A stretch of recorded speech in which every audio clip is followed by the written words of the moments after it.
भोपाल में drugs factory के खुलासे और गली गली में मिलने वाली पुड़िया पर एनडीटीवी के सबसे बड़े खुलासे के बाद एनडीटीवी की टीम ने सतना जिले के एडीपीओ, सामाजिक कार्यकर्ताओं और शिक्षाविदों से खास बातचीत की। चर्चा के दौरान सभी ने एक सुर में एनडीटीवी की मुहिम की तारीफ की, तो साथ ही उन्होंने ड्रग्स के जाल को रोकने के लिए मौजूदा कानूनों को और प्रभावी बनाने की मांग की है। साथ ही जागरूकता बढ़ाने पर भी जोर दिया गया। नशा आज हमारे समाज के लिए कितना घातक हो चुका है, इसे अब कहने की आवश्यकता नहीं है। नशे की पकड़ लगातार दिन प्रतिदिन बढ़ती जा रही है, खास तौर पर उन युवाओं के लिए जो हमारी देश की भविष्य हैं। हमारे देश की जो भविष्य की पीढ़ी है, जो युवा है, वो कहीं ना कहीं नशे के बुरी तरह से गिरफ्त में आते जा रहे हैं। हमने देखा जिस प्रकार से भोपाल के अंदर एक बड़ी रैकेट की कार्रवाई हुई, 1800 करोड़ रुपए के ड्रग्स पकड़े गए। लेकिन बात एक ड्रग्स की कार्रवाई की नहीं है या पकड़ने की नहीं है। जब तक सामाजिक जागरूकता नहीं होगी और हम आप सब मिलकर कहीं ना कहीं इसके प्रति सचेत नहीं होंगे, अपने बच्चों को सचेत नहीं करेंगे, अपने आसपास के लोगों को सचेत नहीं करेंगे, तब तक इस मुहिम को सफल होना मुश्किल है। हमारे साथ इस मुद्दे में सतना में बात करने के लिए आज तमाम लोग मौजूद हैं जो इस जगत में, इस फील्ड में लगातार वर्षों से काम करते चले आ रहे हैं। मेरे साथ हैं सतना के एडीपीओ थे धर्मेंद्र सिंह जी, जो लगातार कानूनी पहलू के ऊपर उनसे बात करके जानते हैं कि किस तरह से नशा जो है युवाओं में और इस प्रकार से क्या कर रहा है, क्या इम्पैक्ट आ रहा है। सर, नशे का तो यानी इम्पैक्ट बहुत ही ख़राब है जी। बच्चे इससे दिन भर आजकल इतनी सस्ते हो गए हैं नशे कि एक टैबलेट खाते हैं और पूरे 24 आवर्स नशे में रहते हैं जी। और उससे अपना शिक्षा दीक्षा सारी चीज़ें जी, अपना पूरा जीवन स्पॉइल कर रहे हैं। तो इस पे ज़रूर एक स्टिक कदम उठाया जाना चाहिए, जिससे और जागरूकता फैलाना बहुत आवश्यक है। और ख़ास तौर से जो लो कैटेगरी के, जैसे मतलब जो अशिक्षित समाज हमारा है जी, जो एक वंचित है, उसमें बेसिकली जागरूकता फैलाना बहुत ज़रूरी हो गया है। हमारे साथ बात करने के लिए शैला तिवारी जी हैं, जो अनुपमा सोसाइटी की चेयरमैन हैं और लंबे समय से सामाजिक मुद्दों पर कार्य करती चली आ रही हैं। मैडम, ये जो नशे का जो हाल है, जो नशे की स्थिति है, वो अत्यंत भयावह है। खासतौर पर आप चूँकि ये बड़ी एजुकेशन सोसाइटी से भी जुड़ी हुई हैं, तो कैसा देख पा रही हैं बच्चों को? अभी आज हम जो देख रहे हैं, हमारी जो युवा पीढ़ी है वो बहुत तेज़ी से नशे में इन्वॉल्व हो रही है। और शायद ये बहुत बड़ा इंटरनेशनल वो भी है, फोरम है, जहां हमारे भारत का जो युवा है बहुत टैलेंटेड रहा है। पूरे विश्व में हमारे यहाँ के युवा की डिमांड पहले है, क्योंकि बहुत टैलेंटेड है। तो किस तरह से इस नशे में इन्वॉल्व करके उनकी टैलेंटशिप को कैसे समाप्त किया जाए, किस तरह से हम हमारे युवाओं को दिग्भ्रमित किया जाए, मतलब उनसे लाइन से ट्रैक आउट किया जाए, इस पर पूरा इंटरनेशनल गेम चल रहा है।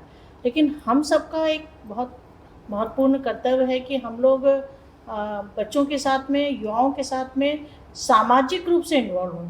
तो हम सबको इस पर लगकर काम करने की ज़रूरत होगी, मुझे लगता है। And we are greatly thankful कि हमारे एनडीटीवी ने एक अच्छा प्रयास किया कि समाज के बीच में बैठकर इस विषय पर एक चर्चा हो रही है, जिसमें हम लोग बच्चों को किस तरह दुष्भ्रमित होने से रोक पाएँ, इस पर एक प्रयास किया जा रहा है। हमारे साथ एक retired principal RN. Singh ji मौजूद हैं, जो एक शिक्षाविद हैं और लगातार सामाजिक सरोकार की मुद्दों पर, नशा मुक्ति अभियान के, बच्चों के अवेयरनेस के मामलों पर लगातार लंबे समय से काम करते चले आ रहे हैं। सर, ये जो इस प्रकार की घटनाएं सामने आ रही हैं समाज में, ड्रग्स के जो इतना बड़ा रैकेट अभी भोपाल में पकड़ा गया है, सतना भी अब उससे अछूता नहीं है, क्या मानते हैं आप?